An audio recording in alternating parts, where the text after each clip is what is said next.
ही जी विहीर आहे, ज्या विहिरीला बाबासाहेबांचा स्पर्श झालेला आहे, की बाबासाहेबांच्या हस्ते या विहिरीचं उद्घाटन झालेलं आहे. तर हीच ती विहीर आहे ही आपण बघतोय.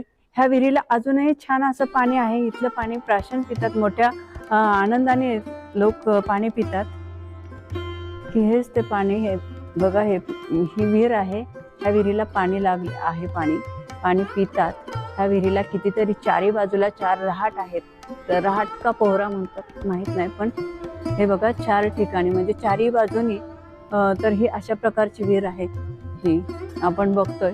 आता ह्या विहिरीच्या वरती बघा, इथं स्तूपच्या आकाराचा आपण बघतोय. हे बघा, वरती स्तूप तयार करण्यात येणार आहे. हे बघा, असं इथं विहार होणार आहे. तर या ठिकाणी विहार सुद्धा होणार आहे.